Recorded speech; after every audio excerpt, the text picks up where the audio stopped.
Hello everyone, আগের ভিডিওতে রাঁচিদার প্রথম দিন দেখিয়েছি। আমরা যেই হোটেলে ছিলাম সেই হোটেলের রুমটা। পরের দিন সকালে আমরা লুচি ডিম আর ডিম সেদ্ধ ব্রেকফাস্ট করে আবার বেরিয়েছিলাম। লুচি দেখো কি সুন্দর রাস্তা, কে জল, গাছপালা, কি এই দেখো দর্শন ফলস, কি সুন্দর।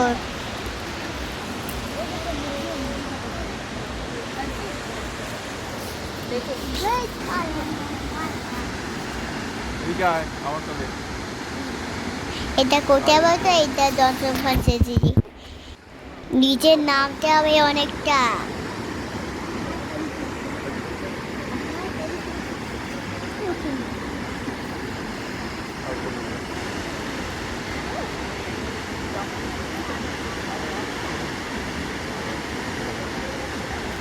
দেখো জায়গাটা খুব সুন্দর, ভালো না? খুব।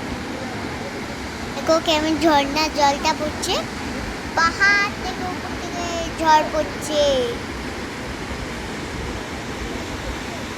আবার বোটিংও করা যায়। দেখো আমি আর বাবা মিলে বসেছিলাম ওখানে।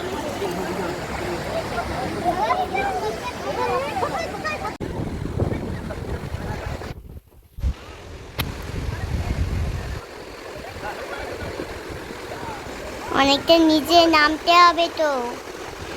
ওই দেখো মা যেতে পারি স্লিপ করে গেছিল। বাবা দেখো কত দূরে চলে গেছি।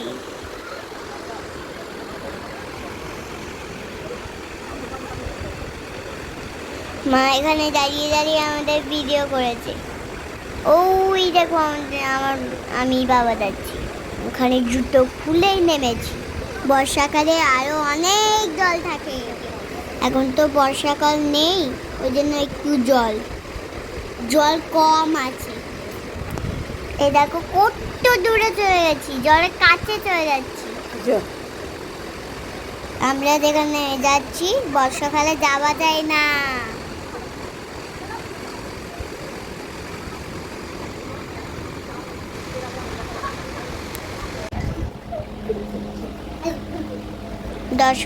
দশম ফল দেখতে দেখতে দুপুর হয়ে গেছিল, তাই জন্য আমরা ডান্স করতে চলে এসেছি। রেস্টুরেন্টের নাম আলফা এন্ড লোবেগা। ডান্স করে আমরা একটা জোনা ফল দেখতে গেছিলাম। এটা অনেক নিচু, তাহলে 400 সিঁড়ি নামতে হবে, আবার উঠতেও হবে।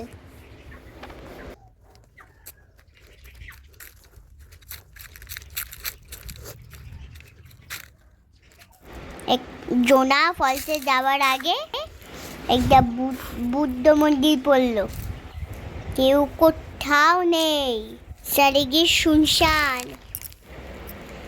শুধু পাখির আওয়াজ আর পায়ের নিচে শুকনো পাতার আওয়াজ। এই দেখো বুদ্ধদেব, চারিদিক চুপচাপ, কোনো আওয়াজ নেই। দেখো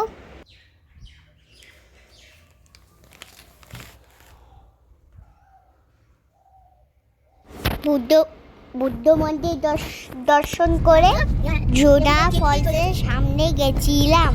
তো অনেক নিচে নামতে হবে, আবার উঠতেও হবে অতটা। আর বর্ষাকাল নয় বলে বেশি জল ছিল না, ঝর্ণা ভালো করে বোঝাই যাচ্ছিল না, ওই জন্য আমরা আর নামিনি। সন্ধ্যা হয়ে যাচ্ছিল বলে ওই জন্য আমি ফিরে আসছিলাম। গান শুনতে শুনতে ঘুম পেয়ে গেল, শুয়ে পড়লাম গাড়িতে, ঘুমিয়ে হোটেলে চলে গেলাম। পরের দিন পাতলা তো ভ্যালি গেছিলাম, ফিরে আসবো পাতলা তো ভ্যালির ভিডিও নিয়ে। Bye bye.